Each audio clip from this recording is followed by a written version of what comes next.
Hey guys, Ken here from the Retro Toy Escapades channel in Malaysia. It's the season of the Silverhawks as the much anticipated Super 7 Ultimates figures that were originally teased something like over 1.5 years ago are now finally out to the public. Big Bad Toy Store has them in stock. The wave includes both Steel Wheel and Colonel Bluegrass. But on the channel today, I'll be taking a throwback look at the original Bluegrass figure from KENNER's line of Silverhawks toys in 1987. For a really good first-hand look at the new Super 7 Silverhawks Ultimates figures, do check out Playtime Returns on Instagram and on his YouTube channel for lots of great pictures, plus full reviews of the entire wave. Most of the old Silverhawks figures in my collection have had the shiny white metal paint peel off horribly through the years. Actually, I received most of them that way because I took them off another collector who was letting go of his collection some years ago, and these were just really hard to find back then and even today for a good price. But I'm thankful that the paint on Bluegrass here is still pretty much in good shape. Taking a close-up look at the head sculpt, and actually to get an even closer look, you can have his cowboy hat removed, which is a nice extra touch and something that I would not necessarily expect from an 80s toy. His face sculpt is very clean and very nicely executed. I never owned any of these figures growing up, and in fact, I don't think anyone that I know personally had them either. You can see the team logo in green paint on the left side of his chest plate right here. The vac metal paint is of course the biggest draw with these figures. In fact, these are still some of the most chrome-filled action figures that were ever made. The most chrome that you could get for your cash.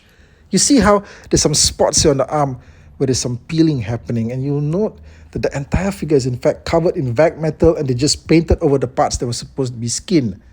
Because his left hand is sculpted to hold the guitar, his palm is permanently open, which kind of has him stuck in a pose, looking like he's asking for spare change all the time.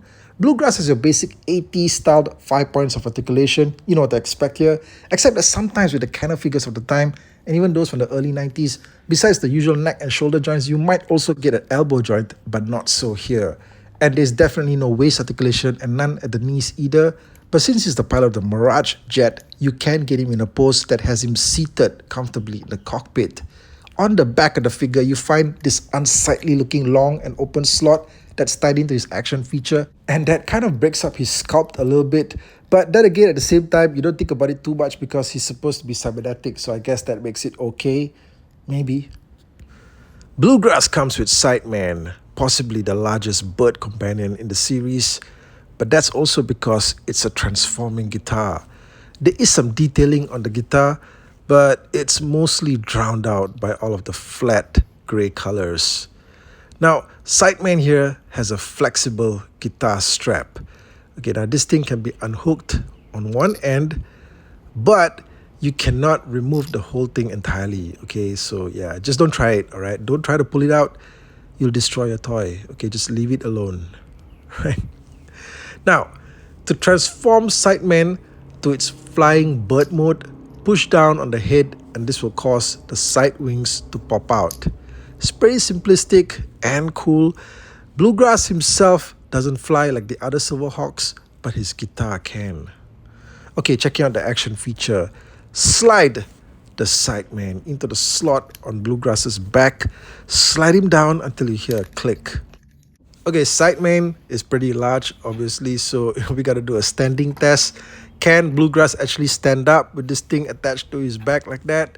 Apparently, he can. Okay, they factored in everything. That's fantastic. Alright, so you can have him like this as a display option as well. To launch Sideman, what you gotta do is squeeze Bluegrass's legs together and watch him fly. Fly backwards. Okay, I wasn't expecting that. Let's try it again. Angle Bluegrass forward, just like that. And yeah, send that bird soaring. Okay, the spring on this thing is strong. Okay, just like most of KENNER's stuff from back in the day. Okay, let's do a size comparison with one of the villains. Windhammer! Yeah, the villains in this series were all of different sizes and shapes. Okay, I've reviewed all of the bad guys on the channel sometime last year. Do check out the archives for those reviews. Anyway, as you can see, Windhammer here is one of the largest characters in the whole series. Okay, he's just freaking massive, like a bouncer.